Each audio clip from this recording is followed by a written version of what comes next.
all of y'all to the process of hip hop. I'm Brian Joseph, I'm Dale Harewood. and this is our quarterly episode. So we wanted for you to be able to put some name with some faces. We've now done 13 episodes, and so we wanted to be able to talk to you about where we've come again as a podcast and where we're going to be going. And so these quarterly episodes represent an opportunity for us to do that. So always an opportunity to chop it up with my boy. We do this all the time, by the way, but now we're just doing it recording. Exactly. Kind of inviting them into our world a little bit, huh? Our conversations.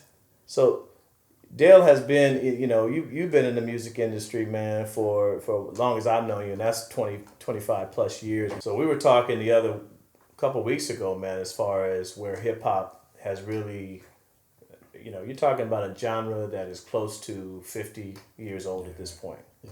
Hard to believe, but where it has actually come, let's just say for 25 years, especially like when you was in the game, when you started in the game rather than the 90s, like to you, like how has it really changed from the 90s to where it is now? I mean, from where you had started to where it is now. Man, there's significant changes, man. I mean, I think the receptivity to the genre is a lot, different now. They're more receptive to it. It's evolved in a lot of different ways.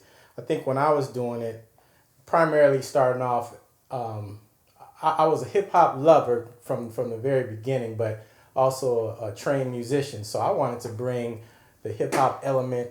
Me and my buddies wanted to bring a hip hop element to the R&B, but a lot of the executives didn't know what to do with it, particularly on the West Coast. They weren't sure. They didn't want to take the risk. And I remember, unless you were an established artist, like you had your Dre's, you had your Q's. You had all of those guys kind of doing their thing. And so if you weren't that, they weren't willing to take a chance. I actually have a story with, I think there was a movie coming out called Tales of the Hood. Oh, yeah. And my man Larry Robinson, I was signed to Avatar at the time. And his company was actually, producing the film or doing the soundtrack to it. And so being from Carson, that's where I'm from, I reached out to Razzcast. Razzcast was definitely one of the top underground artists at the time. So I'm like, oh man, Tales of the Hood, let me get him on it. So I put together a track. Raz wrote something just hot to it. I go up to Avatar, I'm like, yo, you need to put Raz on. He's coming out, he's hot, whatever. And they were like, we don't know who Razzcast is. I'm not doing it. I'm like, yo, you need to put him on. Shortly after Tales of the Hood came out, I think Raz dropped his album with Soul on Ice. And now they were jocking him. And I'm like, I brought you this dude. And it's like, oh, we didn't know. And I clown Larry to this day for missing that opportunity. But what it showed was that if you didn't have a history that a lot of the executives knew of, they weren't going to take a chance. They weren't necessarily trying to be pioneers. Some of the executives weren't trying to be pioneers. They wanted to be disruptors. So they're like, okay, we'll put together something that's like what's already out, but try to be better than what it is. The other thing, man, is that content. Really, when I fell in love with hip hop, it was really more conscious.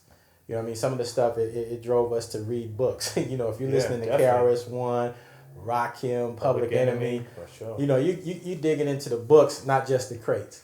Whereas, and even the gangster rap, what was labeled gangster rap, it was conscious too, because it was making people aware of what was going on in the communities and things needed to be done about it. So I wouldn't necessarily classify it as something that was not conscious, but it was just coming from a different angle. Now, I think no disrespect to I love all the hustle that the various different artists have. It just would seem that they don't really have anything that they want to say in particular. It's just about maybe partying or just, whatever, getting turned up, whatever that is. I see that the industry has just changed in that way in terms of content. It's not as conscious as it was. You have artists that are sprinkled in, but they're more underground or considered underground now if they're coming with a more conscious approach. So that's how I kind of see it. Sonically, right in the time that I was doing it, you had musicianship blending with the hip hop, which was a lot of sampling. So now you put musicianship with the sampling, and that was hot back then. And when you even see elements of that now, if you have trap beats, but with a neo soul feel over it, that's kind of still capturing that same concept of bringing hip hop to R&B, like mixing it. But more so now, it's a lot of a digital music. What I call is a production or studio in the box.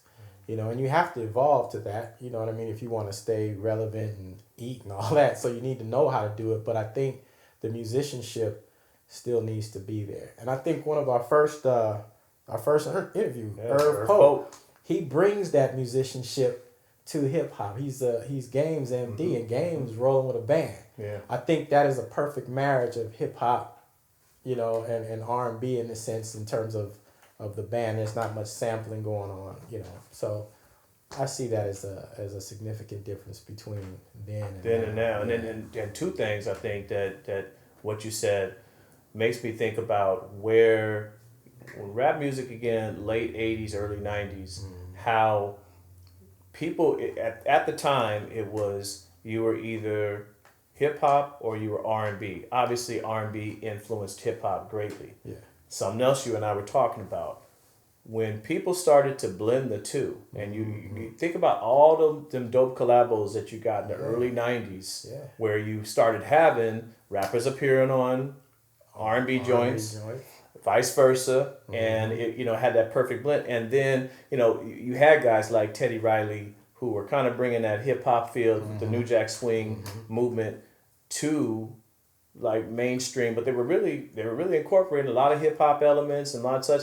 I think that when you kind of look at the genesis and then the evolution of hip hop, a lot of it is people being willing to take chances even within the genre, and then not just sampling but also playing live music. I mean, you think about like what made Dre so revolutionary, and some others, was that sampling's always been a part of hip hop, but it was the studio musicians that were playing Dre, or playing with Dre, rather. He was organizing. That's why I always have called him, and he calls himself, I think, that the hip hop Quincy Jones, because he was bringing in various musicians to play certain things. So I think that's a change too. But so we had talked to Irv Pope. Irv was the very first episode. Again, shout out to Irv.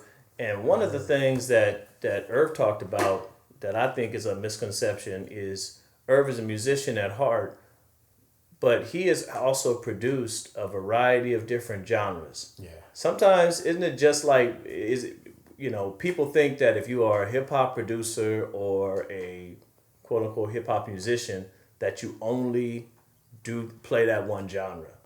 Right. Yeah. That's you definitely are involved in several different things. One, I think hip hop in and of itself, that's a culture that has several different elements that are part of the culture. And so if you're someone who is of the culture but you are a musician, you're going to work on various different styles of music. I mean, Mo Z is a good example of that too. Shout out to Mo Z. He's actually touring with The Time right now. But Mo played several different instruments. Hip hop lover, does a whole bunch of hip hop music, but then he does pop, he does R&B, he does, he's even done country western. I know I have. So it's one of those things where being a lover of music and you are part of the hip hop culture, meaning you have a love for it and you maybe came up in that, it doesn't surprise me that you would tap into others, because what happens is a lot of the other genres actually want some of that element in there. They find an attractive piece of it and they may want to appropriate some of that culture in theirs. And, the way we've influenced several different genres of music, and that's okay. It's cool to see that. That means there's some level of respect that they have for it. Because you remember early on, they thought rap music, which was part of the hip hop culture, was a joke, that it would never last. Right. And now look at us. You can see it. And even the establishment at the time. It wasn't just though. I mean, you had your R&B establishment didn't necessarily think that rap was going to last. It wasn't just like some other genres. It was actually the R&B, the genre that probably contributes to hip hop the most. Didn't think hip hop was going to last, which I think is interesting. So, I mean, man, when we started the podcast, and you think about right now, 13 episodes, and again, we've had Irv Pope, we had Mo Z, but because this is the process of hip hop, we have talked to people from not just in the artistry, but also in the film world. I mean, we talked to Aline Cito, shout out to Alcie and Di, who had her documentary and hip hop documentary, and actually that one was talking about the Bronx to Berlin connection, which was talking about how much hip hop has actually become a worldwide phenomenon, and how hip hop was being used to really bridge different cultures. Absolutely. So in Japan, man, hip hop is huge. Right. I mean, over this journey, I've seen just how big hip hop is. Hip hop is huge in South Africa. There's a huge hip hop scene, obviously, in Berlin, Germany, as you said, in Asia. So it's all over, and that's been part of one of the good things about doing the show is that it gives us a glimpse into a variety of different processes within hip hop. Yeah. So some other guests, that we were able to talk to. Obviously, we said Mo, we said Irv, we said Alcie and Di. We also talked to Rap Zines, Brian Nagata, who's a hip hop collector. Guy has literally a museum in his in his garage, if I remember right, where he is at stored things. But then we've also been able to talk to guys like Irv.S, who really talked about the challenges of being an artist, man, and how all that glitters not gold. What did Tip say? Industry rule number 4080. Record company people are shady. I mean, it's like there's so much truth to that. Indeed. Some of the process of hip hop is the fact that it is on the job training. Yeah. Trying to be a hip hop artist. I think that's just true across the board in terms of. You have to be willing to spend time on developing your craft. So whether you're an MC to a DJ to a b-boy, hip hop dancer, graffiti artist, going over even into R&B or whatever, if you play an instrument, you have to develop and hone your craft. Mm-hmm. And it sometimes I think because of the way things are presented in the media, it gives the impression that anybody can do it. Yeah. And all you have to do is just get the equipment and start getting down. And I think once you do that and you see what it really takes, you realize, no, I have to learn this craft. I have to get in here and dig into it and find my lane, because now you have a lot of people who have access to this equipment who are trying to learn. And so now, going to one of our favorites, you have to bring the Mamba mentality to your craft. You have to want to be the best and train and do what you need to do. And so there's no easy way to do it. And even let's just say, for instance, you didn't put a whole lot of work in, and somebody gave you an opportunity that you technically didn't prepare for.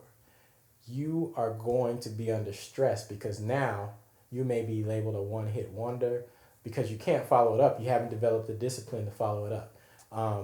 Or you don't even know what to do. Like if that was off of somebody else's vision and they put you on because you had the hot song in the moment, now how depressing might that be for that individual who's like, okay, I'm trying to take meetings because now I think I got something. And folks are saying, oh, man, this stuff isn't as good as that. So now you're kind of like... stuck, because you have that first piece that really somebody else helped create that vision for you.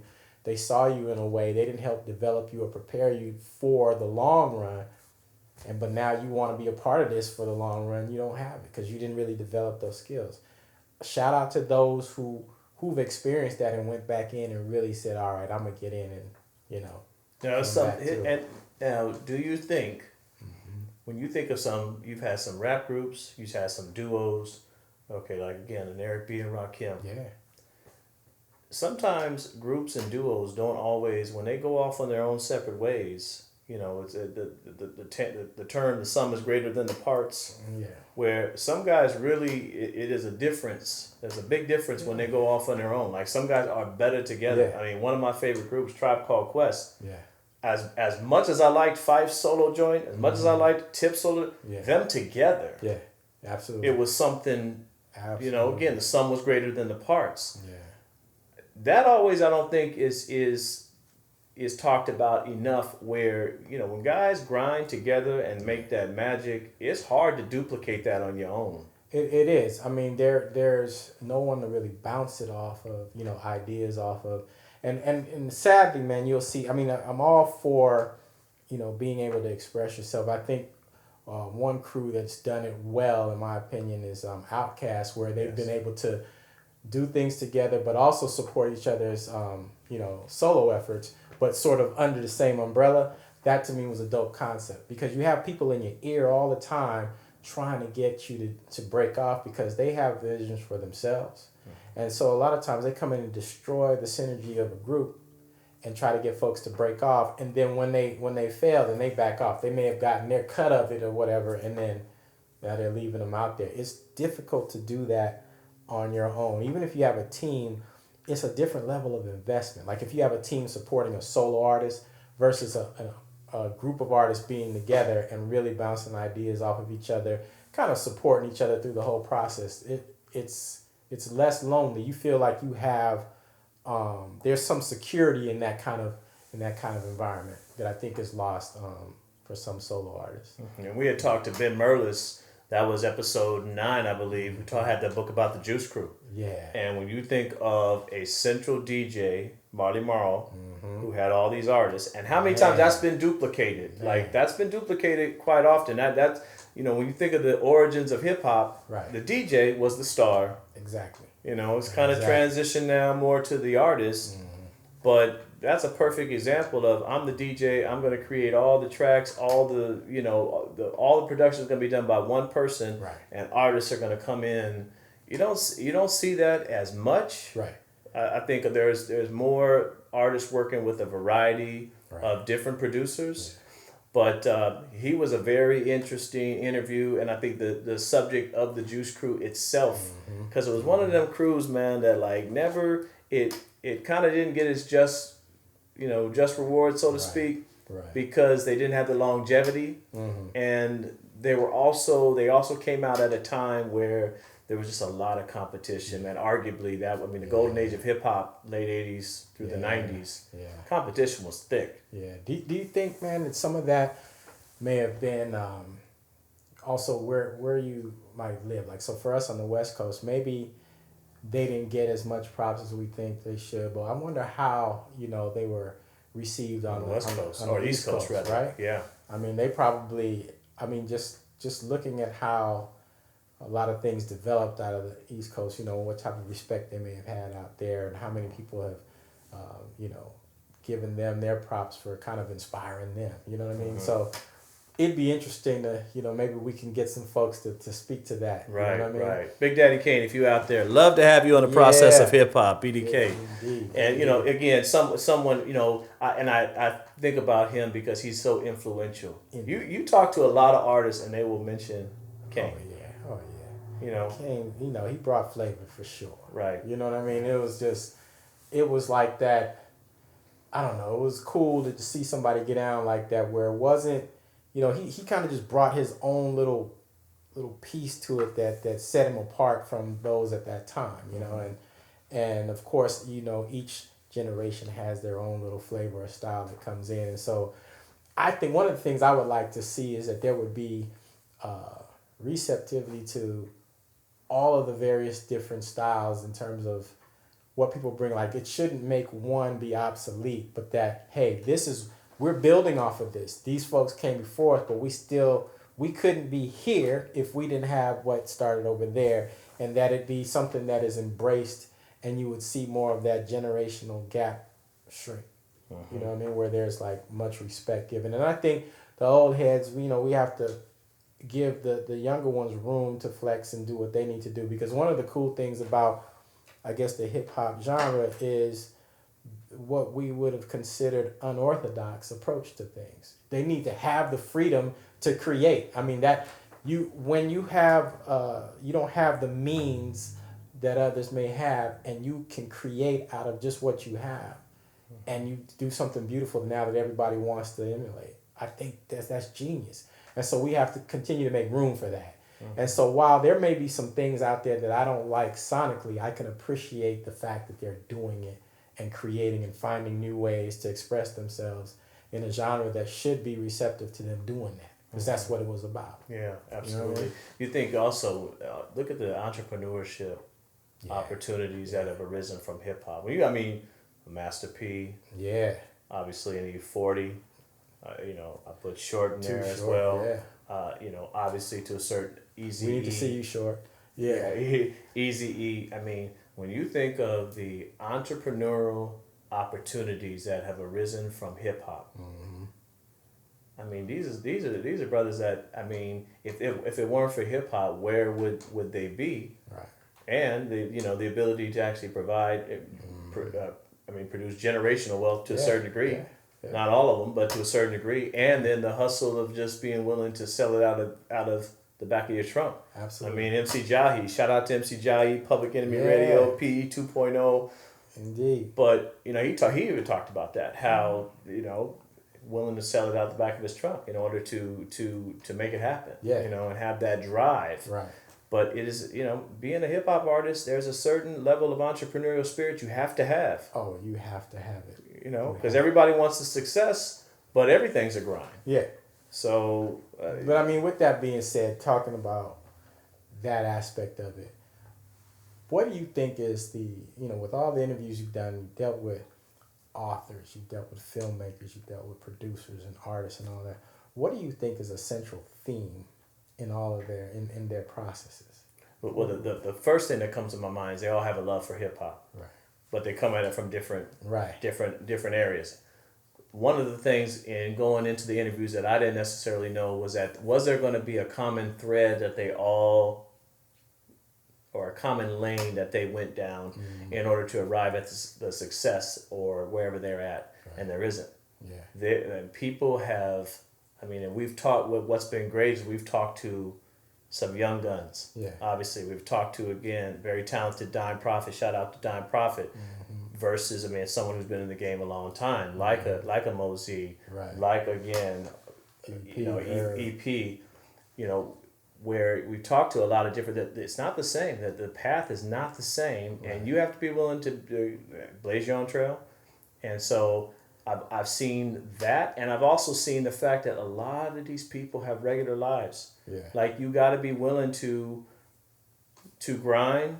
You might have to work a job, work 2 jobs to make your hip hop dream come. It's not just like, we all love the success and the glitz and glare, but you have to be willing to do whatever it takes to get to that next level. So over the course of the interviews, that's something that's really reigned true, is that you have people who are doing sometimes 2 jobs, sometimes putting things on hold, that have families, that doing all those things to chase a dream. So that's something I think that reigns true. The other thing is that because we've been able to talk to a wide variety is that the different influences of hip hop that people are like. Yeah. People are influenced by all sorts of different, genres or subgenres rather of hip hop.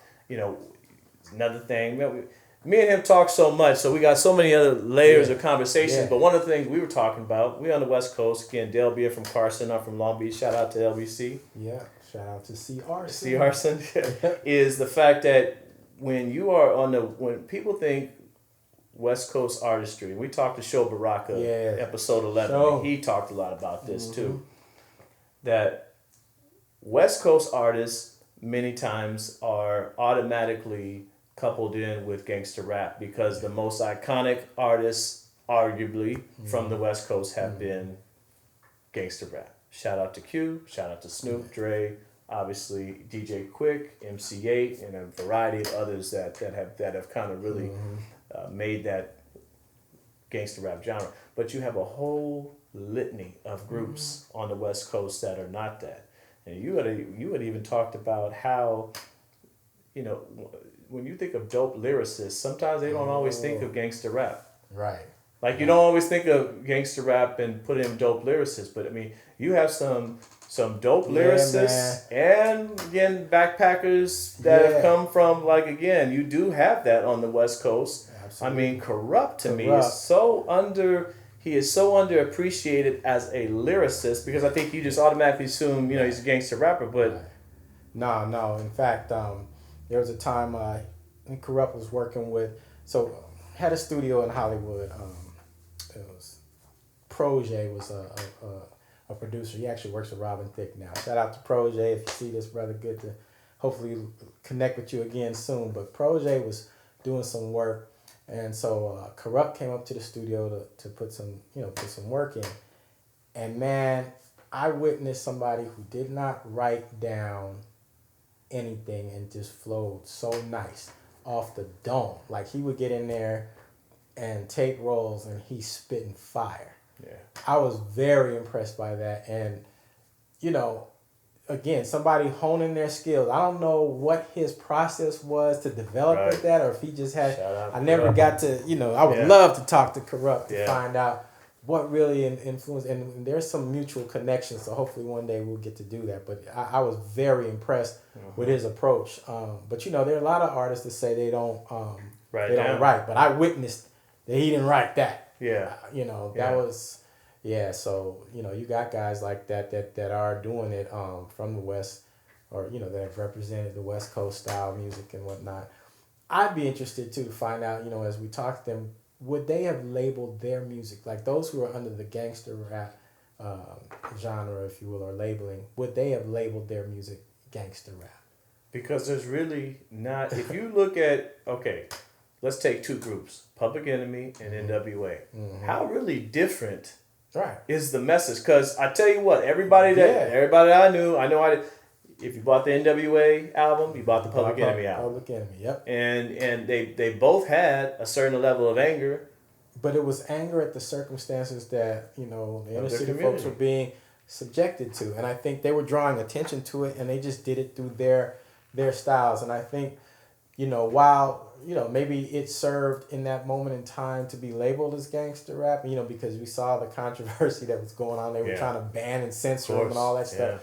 But I think that, I had a problem with that, much like I'm sure certain artists who are rappers that are Christian have a problem we call Christian hip-hop artists. Sho Baraka talked about that. Mm-hmm. And so the reality of it is that while there may have been rappers that just happen to be Christian, these dudes may have been rappers that happen to have some exposure to the gang lifestyle, but their content wasn't always about, it wasn't just gangbang. It was really talking about some horrible things that were happening to people in the community at the hands of the folks who were supposed to protect them. Right.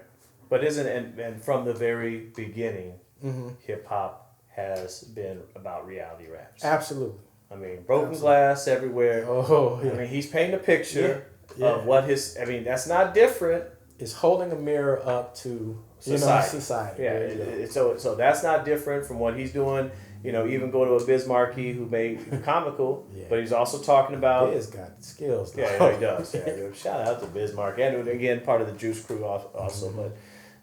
But guys that have, even regardless of the tone or the subgenre they were labeled, they were basically holding up a mirror to their communities, to their societies, and showing what was so rap's always had a reality rap. Indeed. Yo, B, man, we can go on forever doing what we do, but man, I think this was an amazing first quarter. Yes, you know what I mean?